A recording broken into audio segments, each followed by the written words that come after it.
Hello, everyone. Welcome to the course. I just want to do a quick video today, really a practical video about how the course is structured, what the requirements are, and what you'll need to do for the course on a weekly and basis, and for the course as a whole. I'll be sending out a more comprehensive thematic video later describing what we'll actually be reading, what we'll actually be doing in the course, and why I've chosen the kind of materials that I have. If you look on the Blackboard site, this is, of course, a fully online course. We will have no live meetings. I think it's an asynchronous course officially, but so we won't meet in person, obviously, but we'll not actually meet for live sessions either. What you need to do, again, on a weekly basis is to click on the week's folder. The course is organized by week. So that if you click on week 1, you'll find certain things, and you'll find the same things every week, basically. First, a reading. The reading for this week is just the NSPE, the National Society for Professional Engineers Code of Ethics, which is an important document for us, and I'll be talking about that in the other video in which I actually talk about, the course material. So for every week, you'll see the reading first, and then you'll see some videos that I've made at various times. I've been teaching engineering ethics a long time. But you'll see videos that the link will take you to my YouTube channel. And eventually, I'm going to take you to my YouTube channel. But you get the point.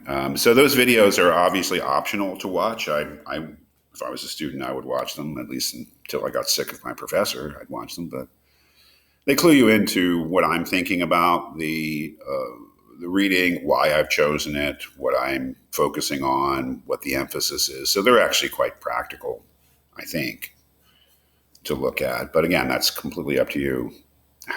If and how you want to watch the videos. Then you'll see the set of study questions every week for the video. This is your first assignment you actually have to turn in on a weekly basis. You must answer these questions. It is an ungraded assignment. Every week, the study questions are worth 1 point towards your final grade. And as long as you answer each question and you answer it in good faith, that is, you answer it with evidence that you know the reading, you'll get full credit. If you don't turn it in, obviously you won't get credit. And if you turn it in late, you can turn the assignment in late, but you can only get half credit. But you just need to answer every question, and you need to attempt a plausible answer for every question. And at the end of the week, I will be sending out videos in which I review answers to these questions. The other weekly thing you need to do is to participate in the discussion board. There is no prompt from me. You're just responding to the reading, writing whatever you like. Again, this is an ungraded assignment, but you have to post at least twice to get full credit. Your first post should be your own thoughts, a paragraph or two, something substantive about the reading, not just I liked it or I didn't like it, something substantive. So a couple paragraphs, I would say, responding to the reading, bringing up certain points, asking questions about it. Again, don't wait for a prompt from me. Just read the thing and write about it. Just a paragraph or two. Something that actually expresses a thought. And then you must respond thoughtfully to at least one other student's post. So, and again, that has to be substantive. That has to be thoughtful. It can't just be, I like what you said. Great job. It can't be a throwaway like that. So to get full credit, on the discussion board every week, you must post at least twice, and your posts should be thoughtful. They should actually respond to specific things, and they shouldn't be just vague generalities. The thing I'd really like to emphasize is do not wait till the very end of the week to do your discussion post, because that defeats the purpose of the discussion board, which is to actually get some kind of discussion going. I will emphasize that. I will reiterate that as we go on. So every week is, as you can see, if you look in the different folders, structured the same way. Here's the reading, or the readings are BER cases. We'll talk about what the BER is. Videos, study questions, discussion board. This will go on every week with the same structure. So that's the most important thing, your weekly assignments. You need to turn them in. You need to do them. You need to turn them in on time. They are ungraded assignments, but they're necessary. They're points in the course, points that will establish your final grade. There will be a midterm exam after week 5. I will get that, the dates for that. I think the dates are on the course schedule, but the open dates for the midterm exam will open after week 5 and be open in the entirety of week 6, just to let you know. That will be an exam that will cover the first 5 weeks of material. It'll ask for brief answers, but it will ask for answers. It won't be multiple choice or true false. It'll be, let's say, short essay answers on the material covered in the first 5 weeks of the course. There will be a final exam at the end that will be during exam week, and that will cover everything that we've done for the course and will become more comprehensive and perhaps ask for some longer answers here and there. But I will also be specifying that as we go on. That is, as the time comes, there'll be a final exam study guide. It should be actually available now, which will help you to focus your study and things like that. It'll just be more comprehensive than the midterm exam.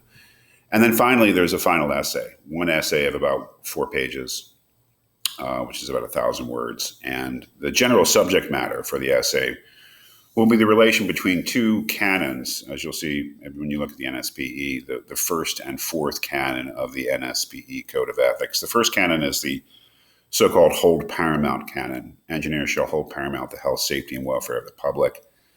The fourth canon is the faithful trustee canon.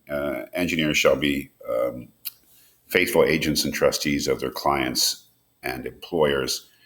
There's a big issue, and I would say one of the biggest issues in engineering ethics is the tension between those different canons, and that will become obvious. But that is a general subject area in which you'll write your paper at the end of the course. We're talking about grades, very easy here.